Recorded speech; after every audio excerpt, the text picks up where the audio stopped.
my notes up.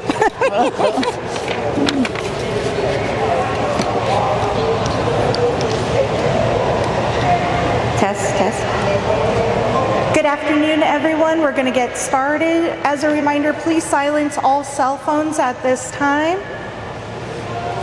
As a reminder, today's event is multi-location, so you can check out the Edward Johnson City Park today from 10 o'clock to 3 o'clock and enjoy vendors, music. They have a mechanical bull riding tent, so if anybody wants to get their cowboy on. We also have the Little Red Schoolhouse doing tours today from 11 o'clock to 1 o'clock. And then we also have another location in Crisp Hall, a musical journey through Florida. That's going to be today at 1:30 through 2:30 at the United Methodist Fellowship Sanctuary. So make sure you check out all these different great locations to celebrate Bunnell History Day.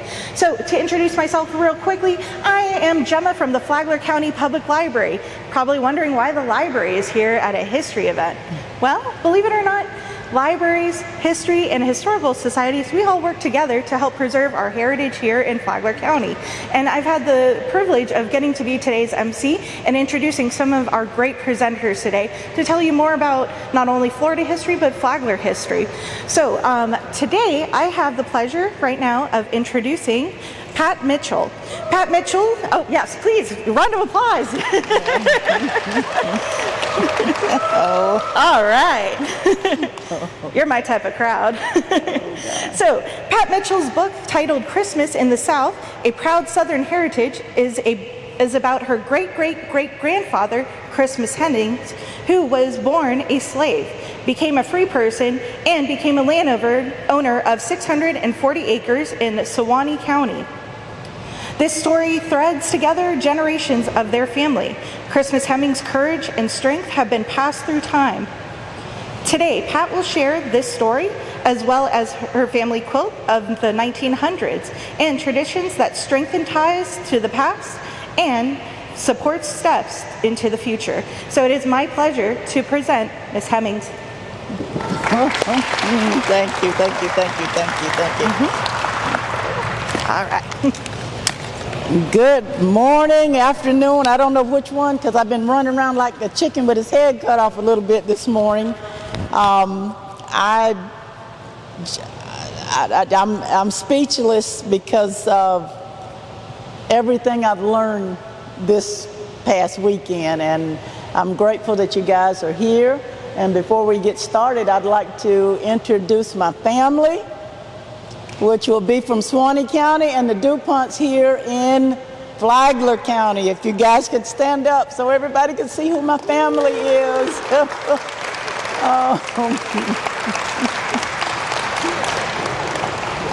And I also would like to introduce I call it my one-of-a-kind quilt, because my quilt depicts the cover of my book, Christmas in the South, A Proud Southern Heritage. And I have some books over in the park and some other things that is of historical significance in the park over there if you get a chance to go over to Edward Jones Park.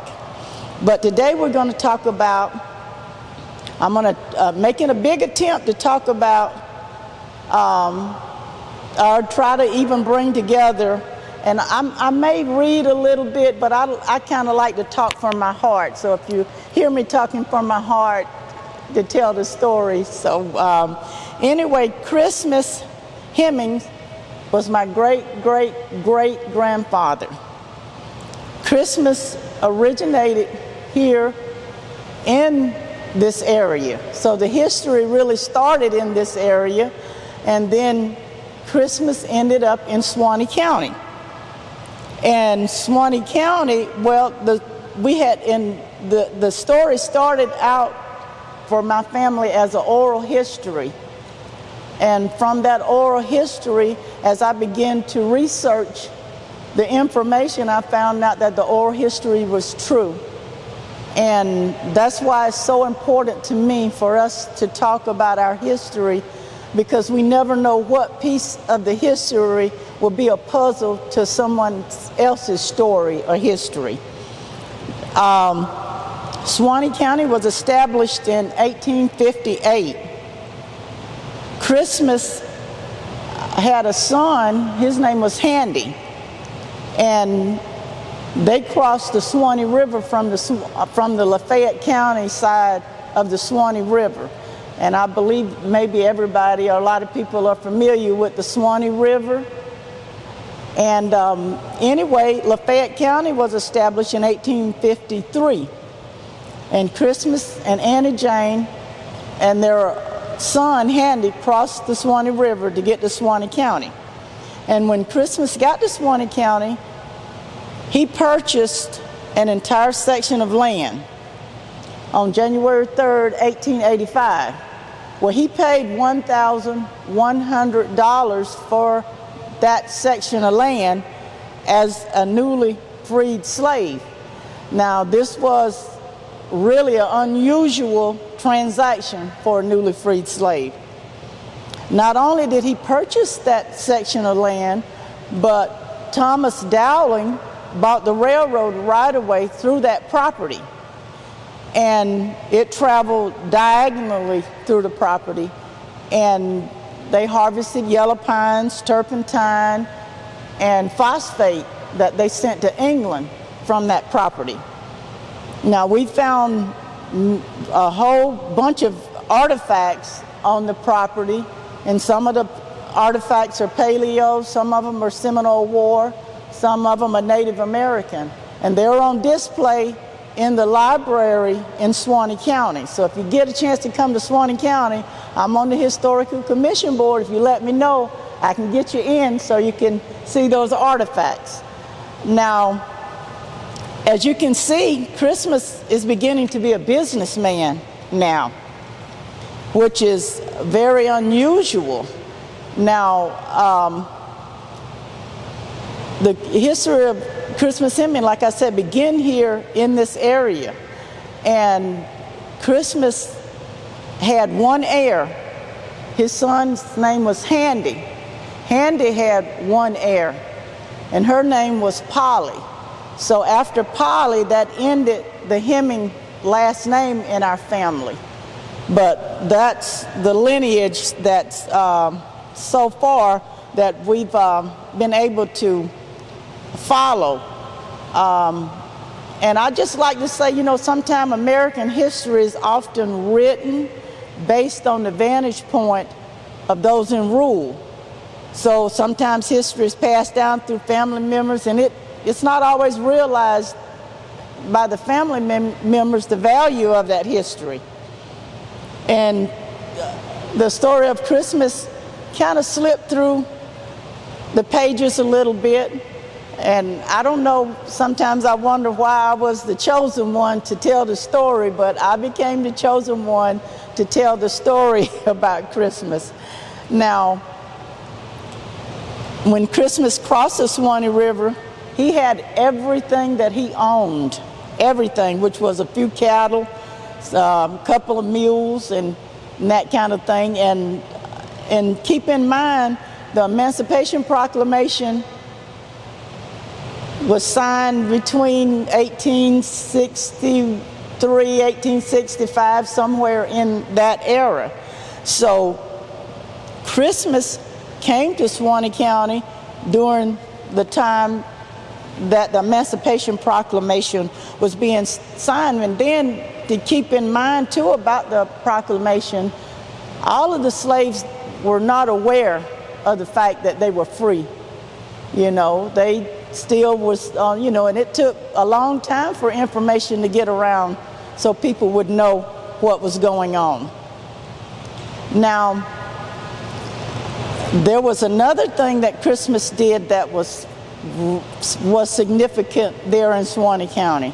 There was a deed established in 1890 for the Suwannee County School Board, where the Suwannee County School Board purchased an acre of land for $4 to build a school that was described on the deed as a colored school, and the name of the school was called Padlock. So education was important to Christmas, you know, and on his own property, he provided a place for the African American students to go to school. And you know, when I think about all of the things that he did, I'm truly amazed, because he just was an amazing, and the things that he's done and the roads that he's paved has set the stage for me, you know, and I'm so grateful to be a part of the heritage that he started. Now Christmas, as you can see, went from slavery to landowner.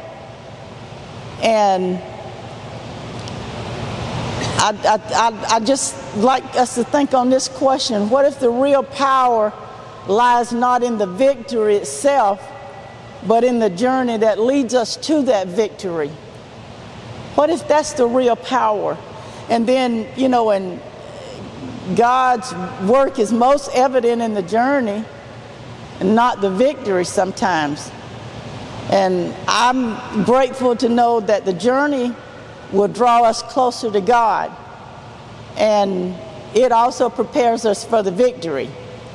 Now, I don't want to leave out the fact, because I believe that Christmas Hemmings knew God, and he had a relationship with God that was unusual, to the tone that I feel like every step of the journey that he made in faith, and he knew that God was guiding him to a greater purpose. Now, if when it comes to heritage, sometimes our heritage may be different in many ways, but it's no less significant. And my heritage consists of knowledge my ancestors passed down. Like, if you get a chance to go over to Edward Jones Park, you know, they taught me how to make things from the land. You know, I make baskets that are made out of the yellow pines. They taught me things about medicinal plants. If I didn't have any electricity today, or if they said, okay, you got to make it on your own, I'll be able to do that.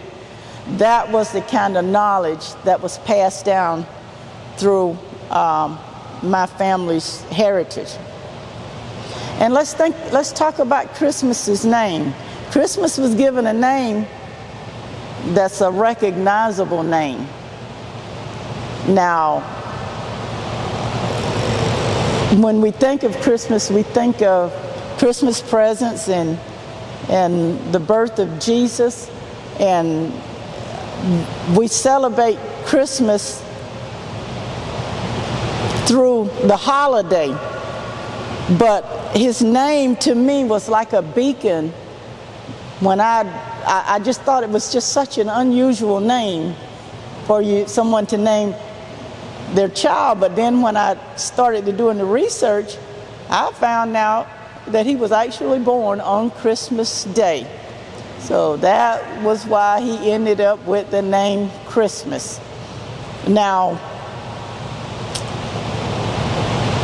Christmas entered the world on Christmas Day, but what is more significant and what is more of a blessing for me in the story is that Christmas lived to get to be 110 years old.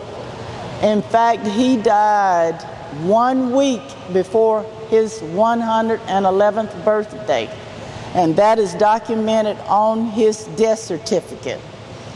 Now and I said, wow, that was a blessing to me from God all by itself. Now, there was not only physical significance to his life, but there was a spiritual one as well. There was something that God wanted to be in this story, and that was to be glorified. And Christmas's life reflected who God was and was passed down through his family as a heritage and a legacy. And the history of Christmas and Annie Jane, that was his wife's name, coming to Suwannee County, It's not just a Swanee County history, it's an American history.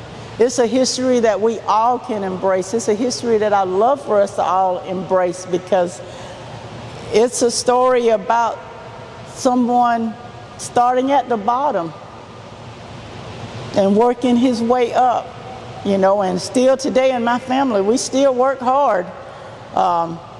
We still grow our own gardens. Every year in November, we harvest sugar cane and make sugar cane syrup, and it's a big event. So if you get a chance to come the day after Thanksgiving to see the process, please come. Now, I'm going to go a little scriptural on you here. It's understandable that we have different perspectives about history. And when we look in the Gospels, Matthew, Mark, Luke, and John had different perspectives about the gospel, but it was the gospel. And we can't fix the past. We're not responsible for what happened in the past. But God has given us the opportunity to fix the now. And love is powerful because it is who God is. And when we see each other and see each other in the image of God, in the image that He created us, then there's no barriers. Now, I'm going to share with you some information here. Through all of this hard work, and it was some hard work, last year, the Department of State voted unanimously for my farm to receive a historic marker. And I'm planning on having a big event, and I'd love for you all to come, because I'm going to invite the governor and anybody that'll come to it, okay? So if you get a chance to come and see the unveiling of that marker, that would be good. And the marker is this is what the marker is going to have on it. Christmas Hemmings was born into slavery in Duval County. On January 3rd, 1885, he paid $1,100 for 640 acres in Swanee County. Hemming, along with his wife Annie Jane and son Handy, started a farm where they raised livestock and grew several crops, including sugar cane. They built a 2-room house crafted from pine trees harvested from their property. Hemming sold the rights to portions of the property for mining, turpentine harvesting, and a railroad right-of-way. In 1890, he sold 1 acre to Swanee County School Board for the construction of an African-American school. Hemming was documented as being 110 years old at his death, on his death certificate, when he passed away on December 17th, 1920. The Southern Heritage Historical Farm, as it came to be known, has remained in continuous operation by the Hemmings family. They celebrate many long traditions, including basket weaving, quilting, canning, broom making, growing medicinal plants. In 2019, the farm was recognized as a Century Pioneer Family Farm Owner by the Florida Department of Agriculture Services. 2 years later, the Florida State Genealogical Society certified Hemmings family as a Florida Pioneer descendant. And let me tell you what that end part means. And I am the first African-American Century Pioneer Family Farm owner in the state of Florida. And I received that designation through the Department of Agriculture. And I'm so proud of that. I didn't realize that I'd be a part of the story or history, but I'm glad that my great-great-grandfather came to Swanee County and that my family became a part of the history. And it's changed our lives. We found artifacts. I have a book over at the park with copies, with pictures of the artifacts that we found, if you want to go over and look at that. And my family is the first and only African-American family in the state of Florida that has the designation and is certified through the Florida Genealogical Society as pioneer settler builders before the year of 1845. So I have those certificates as well if you'd like to look at those. I have 2 quilts over at the park that are dated from, one is dated early 1800s and late 1800s. And they're dated by the Quilt Museum. So, and the enslaved women in my family made those quilts. So if you get a chance to look at that, that'll be a good thing. And Christmas in the South is as far away as the St. Louis County Library. And they check out the book for historical resources and everything. So I'm proud of that. And the book is also in the Library of Congress.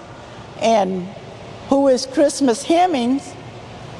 The Beginning is my next book, and I'm doing some tweaking on the editing, and it's going to be published here in the next few months.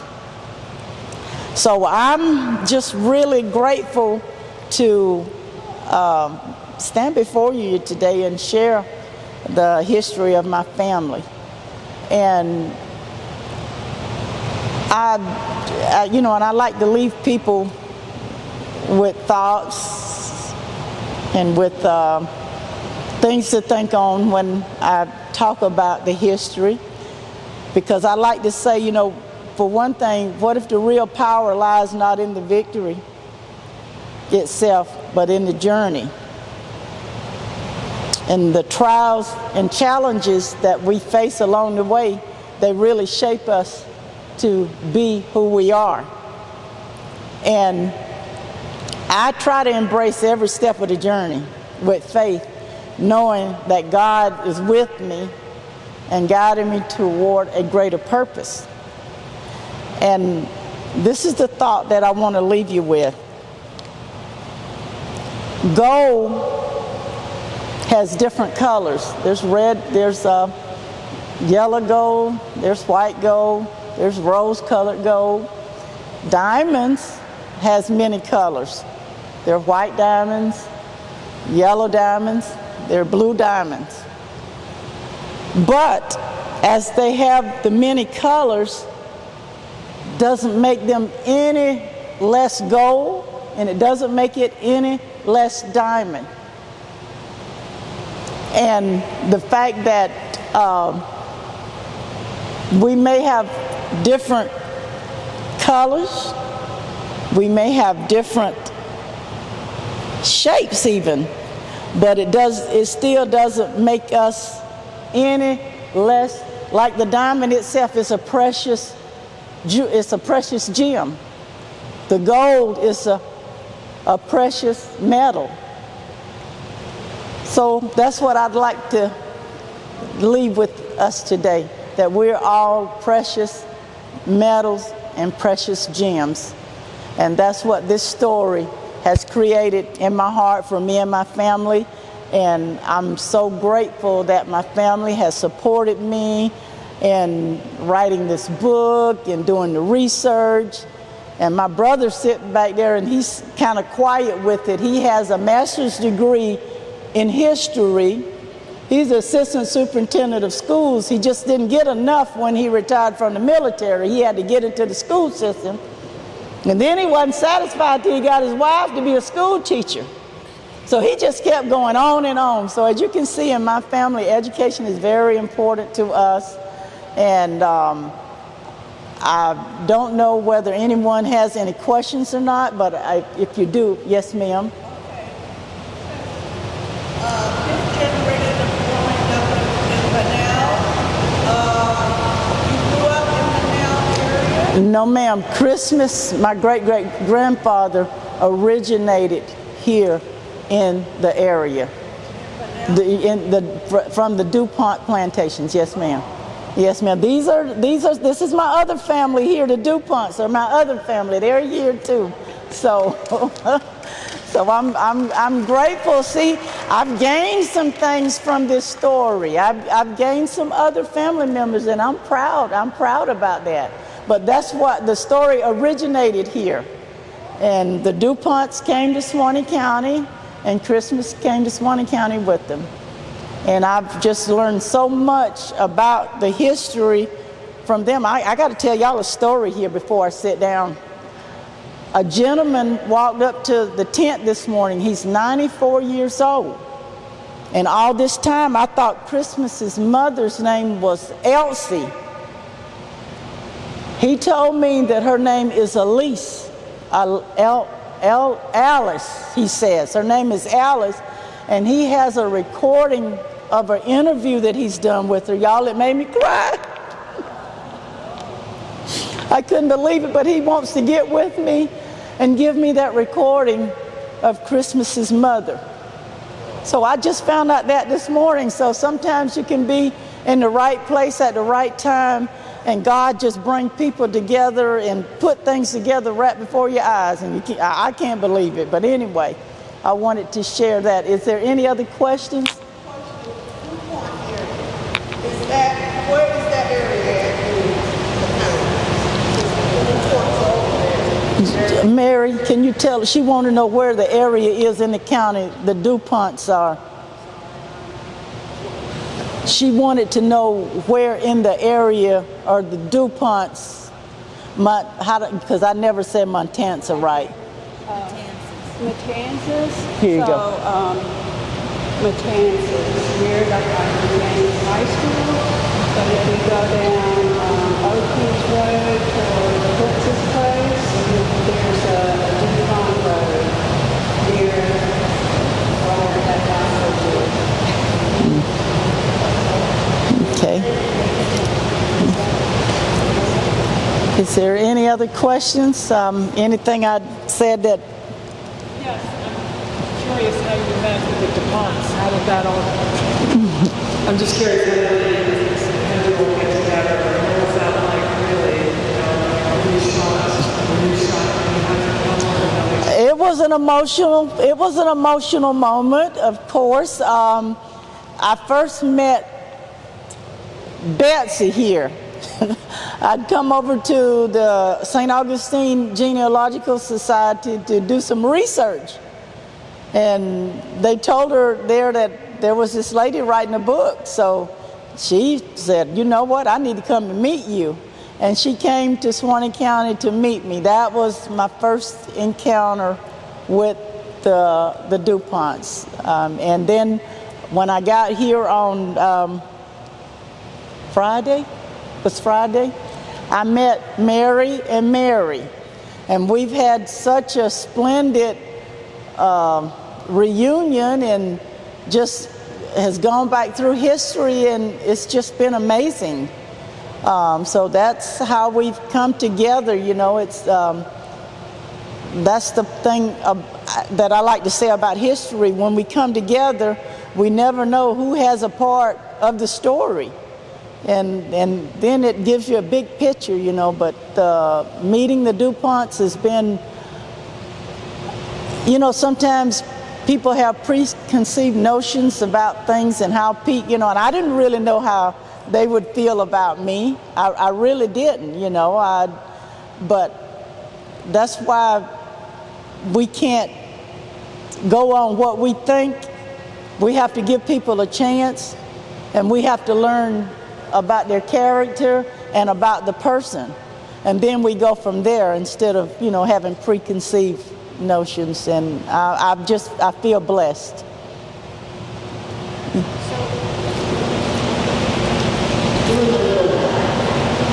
you said that about 1920 was 110, so he would have been born like in 1810. So he was born in Duval County in 1810. You know, Was he on a plantation owned by the DuPonts in Duval, and then they all moved to Suwannee County? Yes, he originated from the DuPont plantations. Yes, ma'am. In Duval County, yes. And keep in mind too, Duval and St. Johns County encompassed most of North Florida. It was a big area, you know, and then it got sectioned off later. But it was a big area. So, you know, it went all the way down to Ocala. So it was a big area. So, yes, ma'am. You wanted to kind of give a visual picture of the locations in Swanee County. A visual? Yes. Any specific city in Swanee County? Yes, ma'am. Live Oak, Florida. Live Oak, Florida. And it's where the Swanee River is there in Swanee County. Yes, sir. We'd like to know where and how to get to your farm. Well, I got some cards over at the, and I'll give you a card with my phone number on it, and you can give me a call, because right now I'm setting up a nature trail, and I'm still doing some work. You know, the hurricanes kept everybody from getting everything. Once you clean it up, it's messed up again. So I'm still doing a little cleanup from the hurricanes, but yes, sir, just give me a call, get a card from me, give me a call, and we can set it up, okay? Anybody else? Anybody else have any questions? Ooh. Yes, ma'am, I have a question. 50 lashes with a wet noodle. Ooh. Yes, ma'am, I have a question. So, can you tell us about oral history and why that's important? And anything and why information that's shared while you're sitting on the porch with grandma and grandpa, why that information is important for us to be able to tell kids? I'm going to try to, you see the historian testing me, right? Okay, the oral history is important because, you know, sometimes people say, oh, well, the old people, they old-fashioned and they don't know, you know, they talking out their head and all. But the oral history that was passed down to us from my family, just think if I had not paid that any of attention, I wouldn't know anything. I wouldn't have got a chance to meet these my other family. I mean, it just would have been. But it's important because when we talk about history, whether oral or written, we're opening up a history that might otherwise never be known if we don't talk about it, or if we don't write it down, or if we don't acknowledge the things that our ancestors, because I like to say it like this: if you don't know where you come from, you're going to have a problem knowing where you're going. And if you don't know who you are, if I didn't know who I was this morning, I would probably be trying to read something off of a paper. That's why I tell people I like to talk from my heart, because I've learned through the oral history passed down to me. I've learned who I am, and it has given me an appreciation for history. It's given me appreciation for my heritage and appreciation for the things that my family shared with me, that if I had to survive, I could survive. And I'm grateful for that. Did that answer your question, Mr.? You see how the historian like to do us lowlies, don't you? Anybody else have any questions? One thing I've read it, and it has completed a circle for me that I did not notice, but thank you very much. Oh my God, you're gonna make me cry, Mary. You need to stop. But that's what history does. It brings things to full circle for us. Who else wanted? Oh boy. Family. Okay. Huh? What would we do without oral history? What will we do without oral history? That's my nephew there. Y'all see they're doing me this morning. What would we do without oral history? If we didn't have oral history, we would have the written history. The most important thing, whether you share it orally or whether you write it, make sure that it happens. That's the most important thing about history to me. Anybody else got any questions? I just wanted to compliment you for pulling it all together. You gave us a visual background of the location. You said Swanee River, which is near Lago. We can see that. If you're going down 75, you cross going towards Georgia, you go over the Swanee River. Yes. And because at first I thought the write-up said Bunnell, but I have a clear picture. And I heard a lot about Dew Point. And now, as my friend was saying to me, Dew Point is like a section like Palm Coast, right? It's not a city in itself, I'm asking. So Dew Point is it near Marietta? Down that way, I'm trying to visualize. Thank you. I don't know, but DuPont actually was down at one time. It was down for DuPont. Now, I don't know if it's really the same DuPont, but they are part of, they live within Palm Coast. And you're right, we were down Old Kings Road. There is a sign for DuPont Road there. So,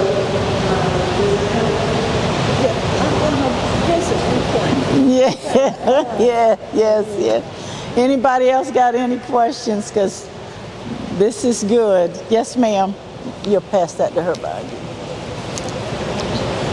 I just have a comment that your life and your words truly reflect the power and beauty of forgiveness. Oh, yes. Yes, ma'am. Yes, ma'am. Can I do it one more time? One more time. I was in the definition of what Larry said about completing the circle. And so when we think about all our lives, everything that we encounter and experience, it completes a circle. So sometimes you don't know your history. And a lot of times history starts out as an oral history. And someone will go back and research and find the facts and kind of put it all together. And his question about, and I didn't come to ask that question. You know, about all history, why it's recorded. That's the start. That's the start of being able to write the story. That's the start of being able to gather the facts and make sure that what you're presenting is saying exactly. And so it was very said about completing the circle. That's true for all of us. I think that what you wrote is you started writing and gathering information. It was really a completion of a circle for us as well. Yes.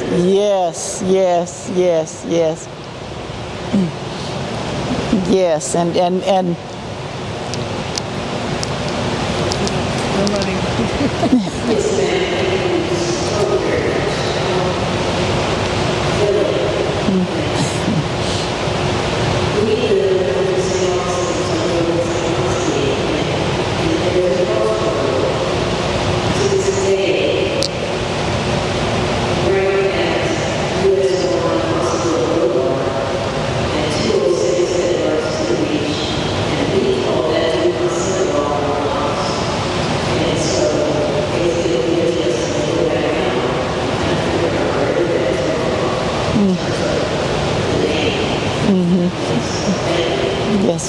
Yes, ma'am. Anybody else? Anybody else got any questions? Well, this has been a fascinating journey for me. I feel like I've traveled the journey with Christmas. I've traveled the journey after Christmas, and I'm still learning a lot of information. I've written my second book, and my third book, I don't have a name for it, is going to be about me meeting the DuPonts and how we all became family. So I want to end with that note.